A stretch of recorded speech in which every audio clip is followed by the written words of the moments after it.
Other questions being asked this morning, though. Why the heck did UEFA decide to stage it where they staged it? The Ataturk Stadium, 17 kilometres outside of Istanbul. So it's emerged taxi drivers apparently were charging 130 quid for a normal fare, or a fare that normally would be £10 from Istanbul to the stadium.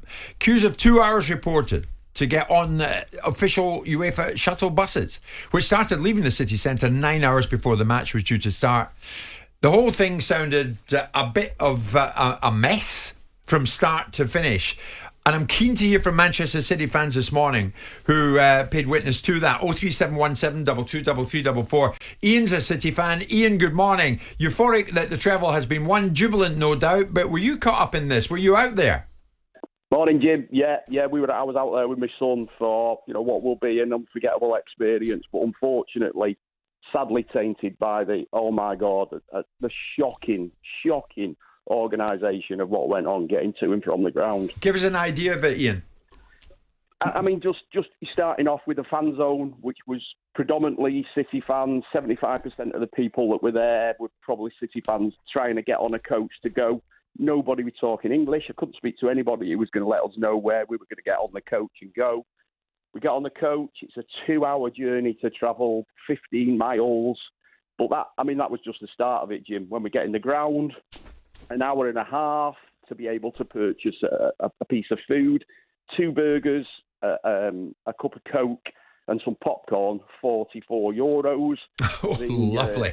The merchandise stands were just sold out of everything. Yeah. I couldn't get anything I wanted.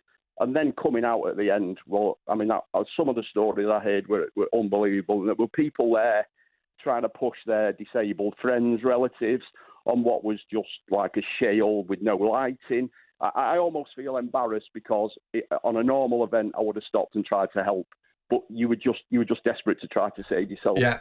At one point, Jim, we contemplated me and my son walking back 15 miles. It was that bad. Jeez.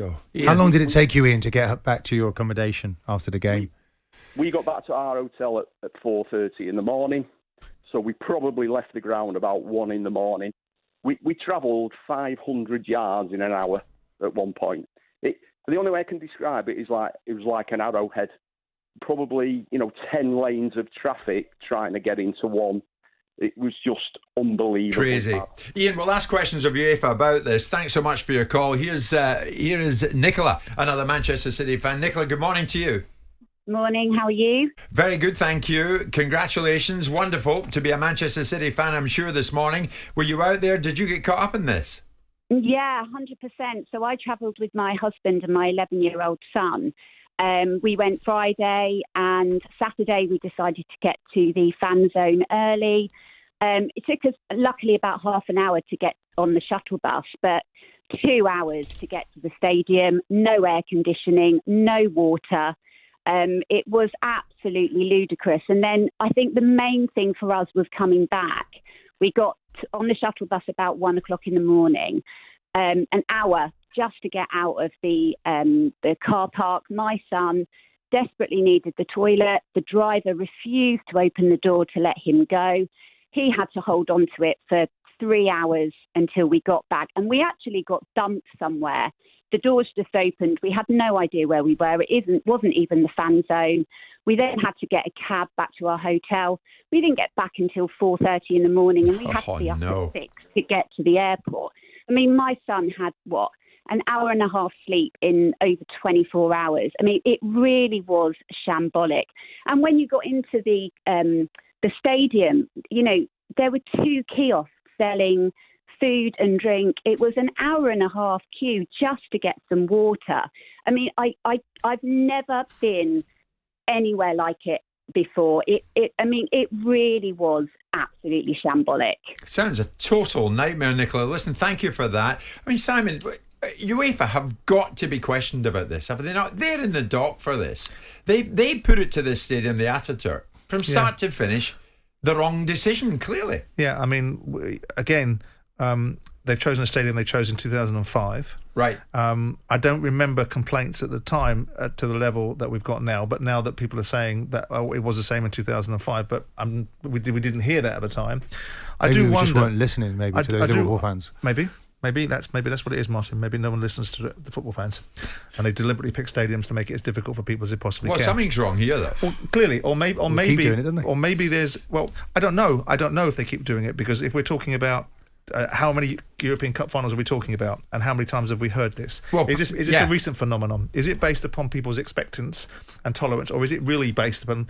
It's a mess. I mean, Paris last year was an absolute mess. Well, obviously, but it was much worse. That was for different reasons. The Europa League final, I was at in Seville. Rangers fans wanted water. They couldn't get water. They were only offered beer. Curiously, they didn't want that. Let me ask you a question. Do you believe that UEFA fundamentally are going to go and stuck up the water cannons or the water I believe coolers? UEFA should get the location of the stadium right and should have the fans in mind when they do that. But we're assuming on the basis Nicholas' of that, story there stands alone for me. You just brought France into the equation, then you brought Seville into the equation, right? And they're different scenarios. What we've got here is a scenario where people are profiting, which you can't do nothing about. Cab drivers, it surely can't be UEFA's responsibility to be able to organise cab drivers and what they will and won't charge. The logistics of getting to football stadiums can be a nightmare. I can remember, whether you agree with this or not, I can remember coming out of Qatar, spending 45 minutes trying to find our bloody car in a car park because it was so difficult to find. Well, you're getting a right mood about that. Well, I remember that. we all did, right? And the bottom line is, I can remember coming into the stadiums and ultimately spending 45 minutes to get into a stadium, and we were in a VIP section. Yeah. So I understand that. Now, going to football stadiums, I'm not suggesting this is right, but I'm looking at it going, there is now a narrative being created that, and I'm no campaigner for UEFA, by the way, that everything that goes wrong inside a football stadium in a tournament that's organised by UEFA is inherently their responsibility. The fact that people aren't stocking the stalls with merchandise, the fact that people are profiteering inside football stadia at the price point. And who else organises that? So you're looking at basic provisions here, aren't you? You're looking at travels, inadequacy of travel. You're talking about shuttle buses. You're looking at infrastructure. There's no aircon. You're talking about children being there as well. You with treat mothers cattle and fathers. better. You treat these supporters. You're looking at infrastructure. So, again, you're looking at the cost. How long does it take to get people into stadiums? What are the timelines to do it? Again, if you're going to choose a stadium that's been chosen before, I didn't hear and haven't heard any massive objection from anybody suggesting that their experiences. We didn't hear from other people that were at the 2005 final that this was an awful experience. Well, there's Chelsea and Manchester United fans saying in 2008 it was just as bad. The Luzhniki Stadium in Moscow, 4-hour trip to and from it. I mean, they don't learn, Simon. Clearly, they don't learn. But is this not just... And when they make the decision to put the final in such and such a location... But is this not just an infrastructure issue surrounding these sort of events, that we've got certain countries that can absolutely do it, certain countries that have an embarrassment of riches around infrastructure that get you into football stadiums far more effectively, and certain countries that are slightly more challenged? I can remember going to Baden-Baden and still finding it in Germany and during the European Championships and finding it difficult to get to the stadium, taking 2 or 3 hours in the traffic because the sheer volume of people wanting to get somewhere and the nature of the structure wasn't prepared to be able to embrace the demand. I'm not making a case. I'm just trying to get balance in the conversation. Does UEFA have to take more of a hand on these major? I mean, you think about what happened in the Euros in England, didn't it? We saw before the game there. That's a different discussion. That's about the police. Is it too easy just to leave it on local areas? That's about the policing in London. You see, I actually think the Qataris got it right, Simon, but I think when it comes to UEFA, their report card makes dreadful reading. There's Liverpool fans there getting in touch about the final in Istanbul, 4 hours to and from the game. You never forget those occasions because they live with you, even though the occasion itself was wonderful from a footballing front. Huge number of City fans calling. We'll keep with us. Stay with us. Jim White and Simon Jordan. Monday to Friday mornings from 10 on AM, on DAB, via the talkSPORT app and on your smart speaker. talkSPORT.